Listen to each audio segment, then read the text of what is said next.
magandang umaga sa atin lahat mga kapumers. Please sa atin lahat. So ngayon sa umagang ito mga kapumers, dito tayo sa bukid mga kapumers. So ang aming ginagawa ngayon mga kapumers, sinasabi ko nga sa amin kasi dalawa kami mga kapumers, ay di nagkukupra tayo mga kapumers. So ito i-share ko lang sa inyo mga kapumers, hindi pa nakakita kung paano magsimula magkupra. Ang isang proseso na sa pagkupra mga kapumers, yung binabalatan yung niyog natin. So yun ang ipakita ko mga kapumers hanggang doon sa magsalang tayo or magluto tayo sa pagluto na sa kupra mga kapumers. Ang ating babalatan mga kapumers dito lang sa ating harapan. Ayan.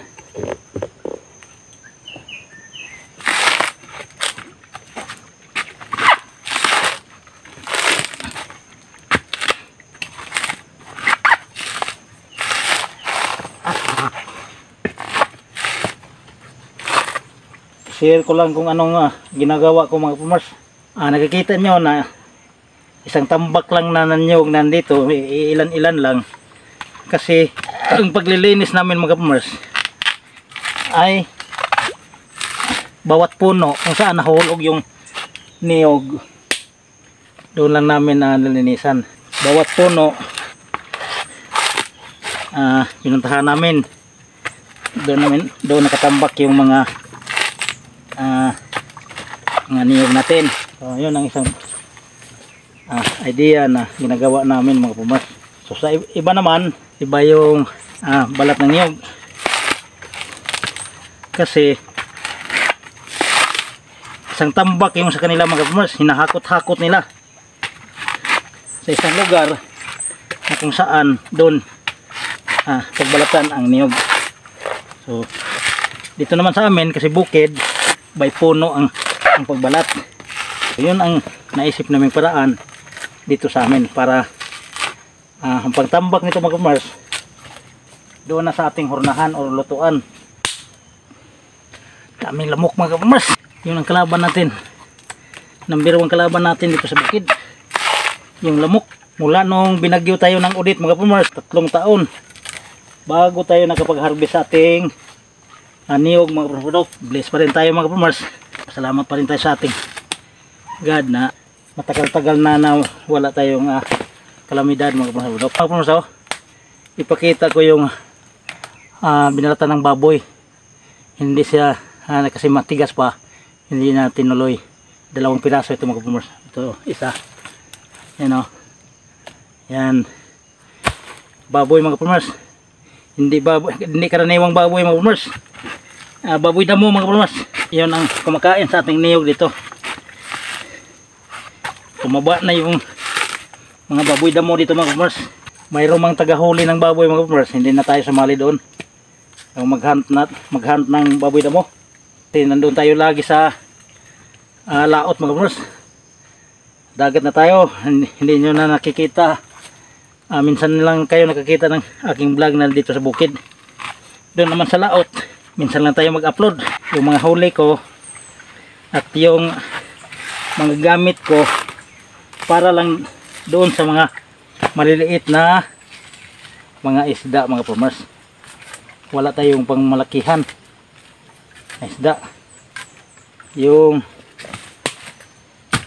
pang ulam-ulam lang mga kapumers ang ating tirada doon sa laot. Yan mga kapumers, tapos na ang isang puno mga kapumers. Ang laman mga kapumers mahigit 20 mga kapumers o 20. Tapos na namin mga kapumers, tapos na namin binabalatan yung niyog mga kapumers. So ngayon mga kapumers, doon naman kami sa aming hurnahan. Ayusin namin mga kapumers kasi yung dati naming hurnahan sira na dahil sa katagalan. Ting ginawang abuhan mga kapumers. Yun na lang ang ating gawin na hurnahan o lutuan ng ating kupra mga kapumers. Okay, so sundan mga kapumers, kain tayo mga kapumers. Gulay lang malakas mga kapumers. Ito yung kubo ko dati mga kapumers, nasira na. Yung dirty kitchen ko dati, so ngayon ginawa ko ng hurnahan mga kapumers, yung lutuan ng kupra. So ito yung kopra mga kapamars. Luto namin. Oh, lapit na mga kapamars. Ilang oras na lang ito mayroon ng luluto. Okay. Tagwag ni pre. Tingog na mas mapil ano ng kabaw, dakan ng kabaw.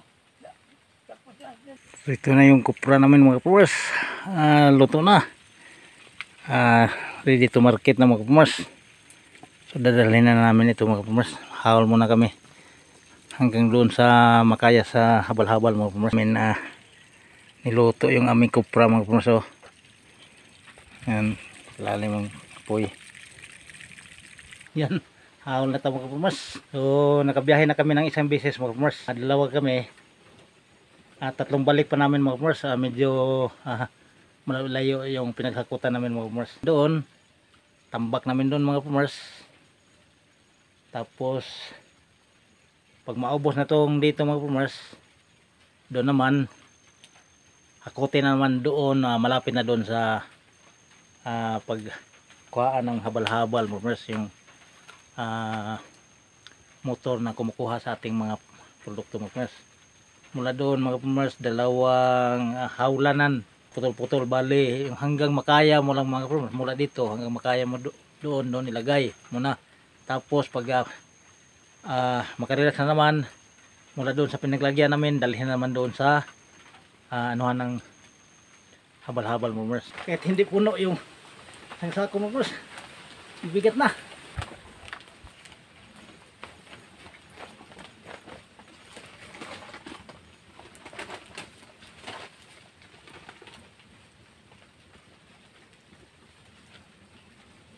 Na guys, 3 balik na guys. Ay.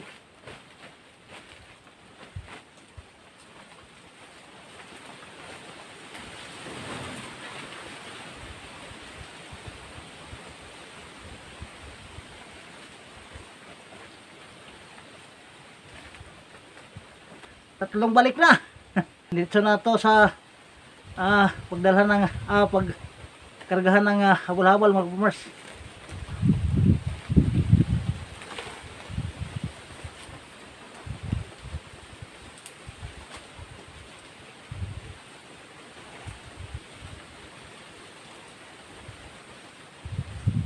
Mga kapamars, tapos na namin na hakot yung aming kopra na 6 na sako-sako.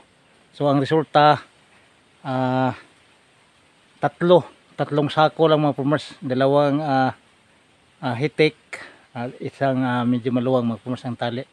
So tapos na namin, doon na hinakot na sa habal-habal. Yan mga kapamars. Dito na yung ating kita sa 9 days. Pag abot ng 9 days, naibenta natin kaagad yung ating kopra. Kumita tayo mga kapamars. Yan o.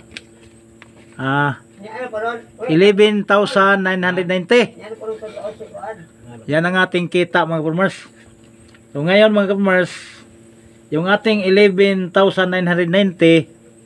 binawasan sa ating labor sa paghakot doon, papunta doon sa bintahan mga kapamars. Bawat kilo sa paghakot ng ating habal-habal 6 pesos. Ayun ang nabawas. So ngayon ang nabawas 1,020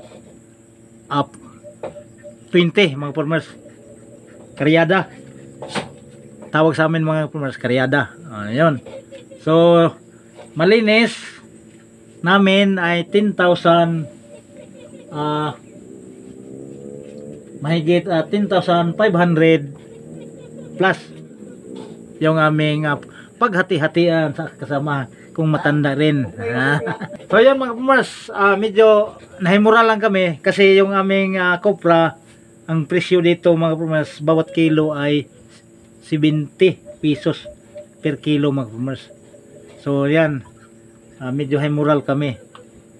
Samantala noon mga kapamars, hindi kami makapag-isip ng pagkupra dahil yung presyo dati ay 36 bawat kilo.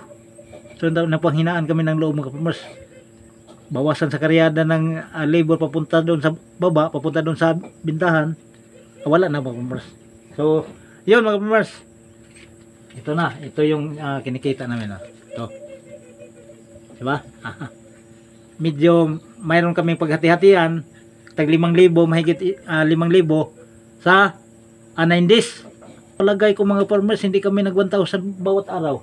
Nakita namin. Masamdin nyo gusto. So tama-tama lang mga farmers na bigas lang. Yan ang buhay ng mga mahihirap mga farmers. Tama lang sa bigas. Tabla-tabla lang.